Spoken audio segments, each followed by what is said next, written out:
नमस्कार दोस्तों, आपको हमारे चैनल पर स्वागत है। आज हम इस वीडियो में बताएंगे कि कौन है प्राचीन भारत का सर्वश्रेष्ठ धनुर्धर, जानिए रहस्य। तो वीडियो को अंत तक बने रहे और चैनल पर नए हैं तो कृपया चैनल को सब्सक्राइब करें। आइए जानते हैं। धनुर्धर तो बहुत हुए हैं, लेकिन एक ऐसा भी धनुर्धर था जिसकी विद्या से भगवान कृष्ण भी सतर्क हो गए थे। एक ऐसा भी धनुर्धर था जिसको लेकर द्रोणाचार्य चिंतित हो गए थे, और एक ऐसा भी धनुर्धर था जो अपने एक ही बाण से दुश्मन सेना के रथ को कई गज दूर फेंक देता था। इन सभी के तीर में था दम, लेकिन सर्वश्रेष्ठ तो सर्वश्रेष्ठ ही होता है।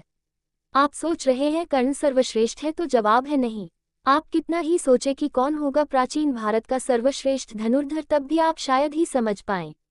आप सोच रहे होंगे कि यह बात जरूर अर्जुन या एकलव्य के बारे में की जा रही होगी। नहीं, धनुर्धर तो बहुत हुए, लेकिन उस जैसा धनुर्धर आज तक नहीं हुआ और भविष्य में भी कभी नहीं होगा। आओ जानने हैं कि अंतिम क्रम से पहले क्रम के धनुर्धर के बारे में, अर्थात पहले हम बताएंगे सबसे कमजोर धनुर्धर के बारे में, फिर अंत में बताएंगे सर्वश्रेष्ठ धनुर्धर के बारे में। हालांकि सर्वश्रेष्ठ का चयन करने का अधिकार हमें नहीं है, हम तो बस उनकी शक्ति के बारे में जानकर ऐसा कर रहे हैं। प्रत्येक व्यक्ति के अनुसार सर्वश्रेष्ठ का क्रम अलग अलग हो सकता है। प्राचीन भारत में हुए हजारों धनुर्धरों में सर्वश्रेष्ठ कौन था, यहाँ प्रस्तुत है दुनिया के 8 सर्वश्रेष्ठ धनुर्धरों के बारे में संक्षिप्त जानकारी। पहला धनुर्धर 1 अर्जुन। 5 पांडवों में से एक अर्जुन की धनुष विद्या भी जग प्रसिद्ध थी। गुरु द्रोण के श्रेष्ठ शिष्यों में से एक थे अर्जुन। द्रोण ने अर्जुन को धनुष सिखाते वक्त वचन दिया था कि तुमसे श्रेष्ठ इस संसार में कोई धनुर्धर नहीं होगा।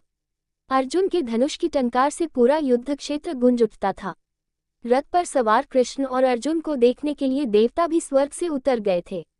लेकिन अर्जुन से भी श्रेष्ठ कोई था जिसे दुनिया अर्जुन से श्रेष्ठ मानती है। अर्जुन से भी अधिक सर्वश्रेष्ठ धनुर्धर 2 एकलव्य। गुरु द्रोण की मूर्ति बनाकर मूर्ति के समक्ष एकलव्य ने धनुष विद्या सीखी थी। गुरु द्रोण को जब इस बात का पता चला कि एकलव्य अर्जुन से भी श्रेष्ठ धनुष बाण चलाना सीख गया है, तो उन्होंने एकलव्य से पूछा कि तुमने यह विद्या कहाँ से सीखी।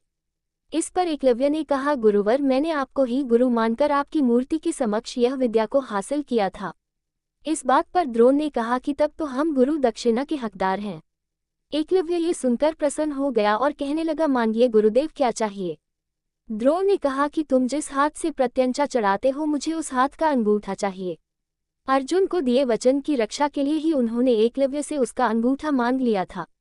एकलव्य से भी अधिक सर्वश्रेष्ठ धनुर्धर 3 कर्ण। वैसे तो महाभारत काल में सैकड़ों योद्धा हुए हैं, लेकिन कहते हैं कि युद्ध में कर्ण जैसा कोई धनुर्धर नहीं था। कवच और कुंडल नहीं उतरवाते तो कर्ण को मारना असंभव था। कर्ण के अर्जुन और एकलव्य से श्रेष्ठ धनुर्धर होने का प्रमाण यह है कि कर्ण के तीर की इतनी ताकत थी कि जब वे तीर चलाते थे और उनका तीर अर्जुन के रथ पर लग जाता था तो रथ पीछे कुछ दूरी तक खिसक जाता था। कृष्ण अर्जुन से कहते थे कि जिस रथ पर मैं और हनुमान विराजमान है, उसके इस तरह पीछे धकेले जाने से पता चलता है कि कर्ण की धनुर्विद्या में बहुत बल है। अर्जुन, एकलव्य और कर्ण से भी कोई श्रेष्ठ धनुर्धर है। 4 बर्बरीक। बर्बरीक महाभारत काल का सर्वश्रेष्ठ धनुर्धर था। युद्ध के मैदान में भीम पौत्र बर्बरीक दोनों खेमों के मध्य बिंदु एक पीपल के वृक्ष के नीचे खड़े हो गए और यह घोषणा कर डाली कि मैं उस पक्ष की तरफ से लड़ूंगा जो हार रहा होगा। भीम के पौत्र बर्बरीक के समक्ष जब अर्जुन तथा भगवान श्री कृष्ण उसकी वीरता का चमत्कार देखने के लिए उपस्थित हुए, तब बर्बरीक ने अपनी वीरता का छोटा सा नमूना मात्र ही दिखाया। कृष्ण ने कहा कि यह जो वृक्ष है, इसके सारे पत्तों को एक ही तीर से छेद दो तो मैं मान जाऊंगा। बर्बरीक ने आज्ञा लेकर तीर को वृक्ष की ओर छोड़ दिया। जब तीर एक एक कर सारे पत्तों को छेदता जा रहा था, उसी दौरान एक पत्ता टूटकर नीचे गिर पड़ा। कृष्ण ने उस पत्ते पर यह सोचकर पैर रखकर उसे छुपा लिया कि यह छेद होने से बच जाएगा, लेकिन सभी पत्तों को छेदता हुआ वह तीर कृष्ण के पैरों के पास आकर रुक गया। तब बर्बरीक ने कहा, प्रभु, आपके पैर के नीचे एक पत्ता दबा है, कृपया पैर हटा लीजिए, क्योंकि मैंने तीर को सिर्फ पत्तों को छेदने की आज्ञा दे रखी है, आपके पैर को छेदने की नहीं। उसके इस चमत्कार को देखकर कृष्ण चिंतित हो गए। भगवान श्री कृष्ण ये बात जानते थे कि बर्बरीक प्रतिज्ञावश हारने वाले का साथ देगा। यदि कौरव हारते हुए नजर आए तो फिर पांडवों के लिए संकट खड़ा हो जाएगा, और यदि जब पांडव बर्बरीक के सामने हारते नजर आए तो फिर वह पांडवों का साथ देगा। इस तरह वह दोनों ओर की सेना को एक ही तीर से खत्म कर देगा। अगले पन्ने पर बर्बरीक से भी कोई था सर्वश्रेष्ठ। अगले पन्ने पर 5 लक्ष्मण। राम के छोटे भाई लक्ष्मण को कौन नहीं जानता। लक्ष्मण ने अपने तीर से रेखा खींच दी थी। उस रेखा में ही इतनी ताकत थी कि कोई भी उसके उस पार नहीं जा सकता था। लक्ष्मण की धनुष विद्या के चर्चे दूर दूर तक थे। शास्त्रों अनुसार लक्ष्मण को श्रेष्ठ धनुर्धर माना गया है। लक्ष्मण ने राम रावण युद्ध के दौरान मेघनाद को हराया था, जिसने युद्ध में इंद्र को परास्त कर दिया था, इसीलिए मेघनाद को इंद्रजीत भी कहा जाता है। लक्ष्मण से भी कोई सर्वश्रेष्ठ धनुर्धर थे। 6. भगवान श्री कृष्ण। भगवान श्री कृष्ण सर्वश्रेष्ठ धनुर्धर भी थे। यह बात तब पता चली जब उन्होंने लक्ष्मणा को प्राप्त करने के लिए स्वयंवर की धनुष प्रतियोगिता में भाग लिया था। इस प्रतियोगिता में कर्ण, अर्जुन और अन्य कई सर्वश्रेष्ठ धनुर्धरों ने भाग लिया था। द्रौपदी स्वयंवर से कहीं अधिक कठिन थी लक्ष्मणा स्वयंवर की प्रतियोगिता। भगवान श्री कृष्ण ने सभी धनुर्धरों को पछाड़कर लक्ष्मणा से विवाह किया था। हालांकि लक्ष्मणा पहले से ही श्री कृष्ण के अपना पति मान चुकी थी, इसीलिए श्री कृष्ण को इस प्रतियोगिता में भाग लेना पड़ा। श्री कृष्ण के धनुष का नाम शारंग था। श्री कृष्ण से भी सर्वश्रेष्ठ धनुर्धर है कोई। 7.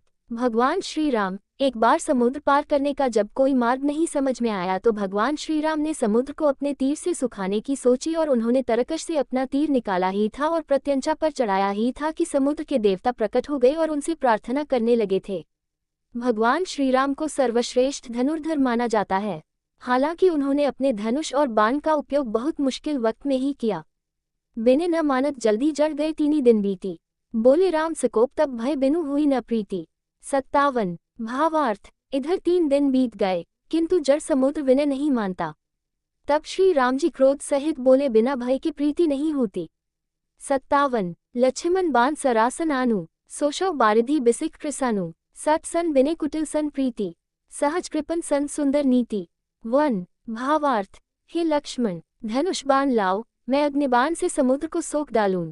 मूर्ख से विनय, कुटिल के साथ प्रीति, स्वाभाविक ही कंजूस से सुंदर नीति, उदारता का उपदेश।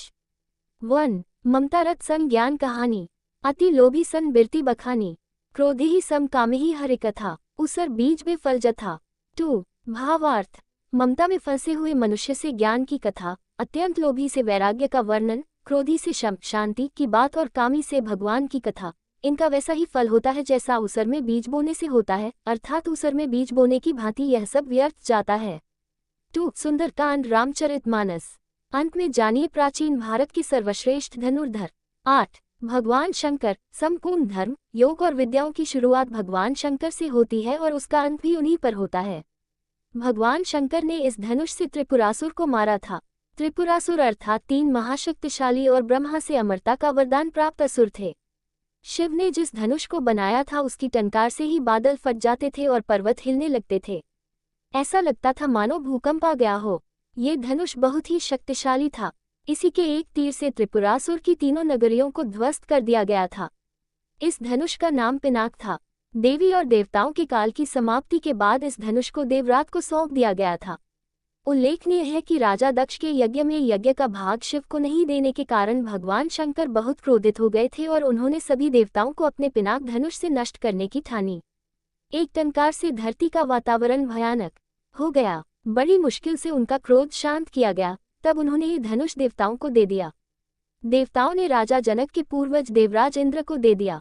राजा जनक के पूर्वजों में निमि के ज्येष्ठ पुत्र देवराज थे। शिव धनुष उन्हीं की धरोहर स्वरूप राजा जनक के पास सुरक्षित था। इस धनुष को भगवान शंकर ने स्वयं अपने हाथों से बनाया था। उनके इस विशालकाय धनुष को कोई भी उठाने की क्षमता नहीं रखता था, लेकिन भगवान राम ने इसे उठाकर इसकी प्रत्यंचा चढ़ाई और इसे एक झटके में तोड़ दिया। वीडियो अच्छा लगा तो कृपया वीडियो को लाइक, शेयर और चैनल पर नए हैं तो कृपया चैनल को सब्सक्राइब करें। धन्यवाद।